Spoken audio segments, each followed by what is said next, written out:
Halo semuanya, apa kabar? Semoga kalian semua dalam keadaan sehat ya. Ke pasar beli susu, pulangnya beli kedong-dong. Kembali lagi bersama aku di program Ngobrol Dong. Oke, seperti biasa nih, setiap minggunya aku akan nemenin kamu. Kita akan membahas topik yang sedang hangat, tips and trik, ataupun tutorial yang tentunya akan menambah wawasan kita semua nih. Jadi jangan kemana-mana, karena hari ini aku akan membawakan topik yang tentunya akan menarik banget nih dengan bintang tamu yang juga bisa menginspirasi kita semua. Jadi langsung aja kita sambut ya, Laila Zarani dan Adetri. Halo, halo Mbak Ara dan Mbak Ade. Silakan duduk. Wah, seneng banget nih bisa berkesempatan untuk ngobrol sama kalian dan sharing tentang tema kita hari ini. Senang juga bisa hadir. Iya, terima kasih banyak ya. Tapi sebelumnya kan ada pepatah mengatakan tak kenal maka tak sayang. Jadi boleh nih kalian perkenalan diri dulu satu-satu. Dari aku dulu kali ya. Boleh. Perkenalkan, nama aku Laila Zarani. Kalian bisa panggil aku Lara. Halo semuanya yang ada di studio ataupun di rumah. Perkenalkan, nama aku Adetri. Kalian bisa panggil aku Ade. Baik, terima kasih banyak Mbak Ara dan Mbak Ade. Jadi hari ini Ngobrol Dong akan membahas tema yaitu hidup minimalis. Seperti itu. Wah, menarik banget bukan? Apalagi sekarang ini lagi tren banget mengenai gaya hidup minimalis seperti itu. Jadi langsung aja kali ya kita masuk ke tema pembahasan kita hari ini mengenai hidup minimalis. Aku mau bertanya nih. Menurut Mbak Ara dan Mbak Ade, apa sih arti dan makna dari hidup minimalis itu sendiri? Oke, kalau dari aku sendiri, menurut aku hidup minimalis atau stylish minimalis itu kehidupan seseorang dengan sederhana yang bisa menciptakan ketenangan dan juga bisa membuat orang tuh lebih nyaman dan lebih bahagia. Dan juga dengan konsep ini tuh seseorang bisa dengan memanfaatkan sedikit barang tentunya yang pastinya akan lebih bermanfaat dan juga bisa lebih nyaman sendiri untuk orang tersebut. Iya, betul banget nih Mbak Ra. Kalau menurut aku juga hidup minimalis itu bukan berarti pas-pasan atau kekurangan ya. Iya, betul. Justru dengan hidup minimalis itu menandakan kita mampu mengelola keuangan kita dengan baik dan menekan ego kita untuk membeli hal-hal yang sekiranya tuh nggak butuh, seperti itu loh. Oh iya, wah menarik banget bukan? Jadi tentunya filosofi mengenai hidup minimalis ini tiap orang berbeda-beda ya. Betul. Dan juga pola pikir tiap orang juga berbeda-beda. Tetapi sekarang ini emang lagi marak banget nih mengenai hidup minimalis dan banyak juga orang-orang yang udah menerapkan hidup minimalis dalam kehidupannya. Apalagi dalam kaum milenial dan generasi Gen Z nih. Oke, selanjutnya aku mau nanya nih buat Mbak Ade. Menurut Mbak Ade, seberapa penting sih kita menerapkan hidup minimalis dalam kehidupan sehari-hari kita? Oke, kalau menurut aku sih banyak banget latar belakang yang mengharuskan kita untuk menerapkan hidup minimalis ya. Yang pertama tuh kita harus menyadari bahwa bumi kita ini semakin sesak dengan fast fashion, terus produk-produk yang dari plastik yang dalam proses daur ulangnya tuh lama banget.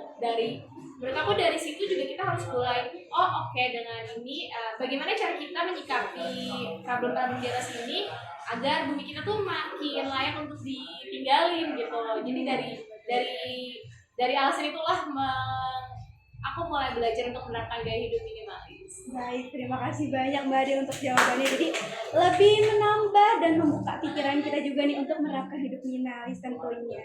Selanjutnya aku mau nanya nih ke Mbak Ara, bagaimana sih Mbak Ara menerapkan hidup minimalis dalam kehidupan sehari-hari?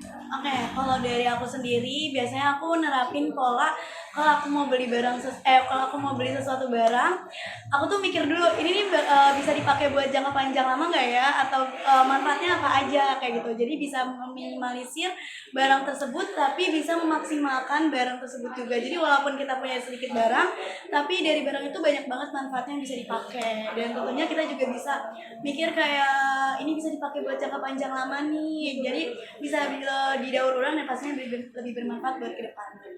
Wah, bisa kalian terapin juga nih pola pikir atau mindset dari Mbak Ara ini untuk kehidupan kamu. Jadi pastinya nantinya akan meminimalisir barang-barang yang menumpuk ya tentunya. Betul.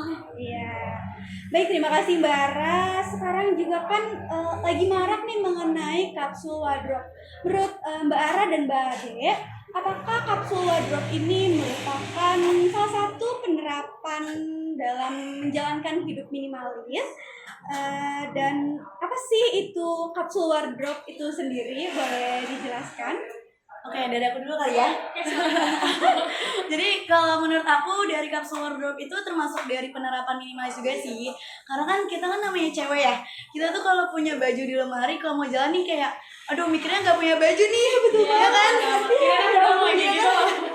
Iya, kita mikirnya kayak aduh nggak punya baju, padahal baju tuh udah numpuk di lemari udah sebanyak itu kan. Nah dari kapsul wardrobe ini kita bisa nerapin kalau kita mau beli baju, kita mikir ya, seperti yang tadi aku bilang, kita lebih mikir nih bisa dipakai buat jangka panjang nggak ya, bisa buat timeless nggak ya, dan pastinya bahan itu juga bisa didaur ulang dan juga bisa lebih bermanfaat buat di kehidupan selanjutnya. Betul banget, betul banget. Kalau dari Mbak Ade gimana? Sama sih, aku setuju banget sama Mbak Ara. Jadi tadi aku sempat menyinggung tentang fast fashion. Itu kan kayak yang kita tahu model-model baju zaman sekarang tuh nggak timeless ya. Jadi kayak ada baju model 2000-an, 2010-an yang kalau kita beli istilahnya lapar mata ya belinya gitu karena lucu. Terus dalam waktu 2, 3 atau 5 tahun ke depan nggak akan terpakai lagi, dan itu yang dinamakan fast fashion gitu. Itu akan menjadi sampah yang akhirnya menjadi masalah baru gitu. Sedangkan kalau untuk wardrobe kapsul ini menurut aku tuh kayak kita harus memilah-milah model yang timeless. Banyak loh baju-baju 80-90-an yang setelah disimpan sama oma opa kita atau mama kita tuh pas kita buka, ini tuh masih bisa dipakai loh, ini masih bisa di mix and match loh gitu. Terus kayak TMI boleh gak? Aku tuh hari ini pakai blazer ternyata punya mamaku dulu waktu masih muda. Gitu. Menurut aku tuh konsep ini udah diterapin dari lama sih sebenarnya. Cuma memang mungkin orang-orang dulu belum se-aware para generasi milenial dan Gen Z sekarang sih. Jadi mungkin emang saat dulu tuh ya belum ada tuh istilah dari kapsul wardrobe itu sendiri atau hidup minimalis itu sendiri.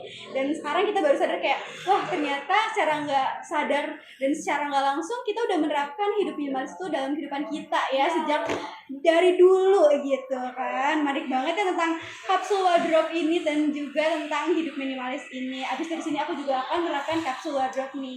Jadi akan meminimalisir baju-baju yang nantinya akan menumpuk, dan nantinya juga aku nggak akan terlalu bingung nih untuk memilih baju dan untuk memix and match bajunya seperti itu. Oh ya, tadi tim kreatif sudah ngasih kode nih, katanya sudah berakhir ngobrol kita hari ini. Iya, baru sharing dikit nih.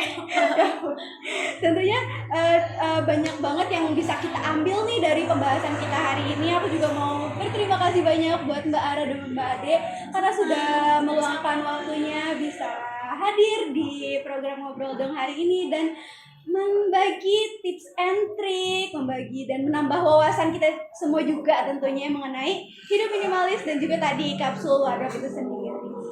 Oke, jadi teman-teman di rumah tentunya bisa menerapkan hidup minimalis ini ya dalam kehidupan kamu, dan juga bisa menerapkan pola pikir mindset yang tadi udah Mbak Ara singgung seperti itu.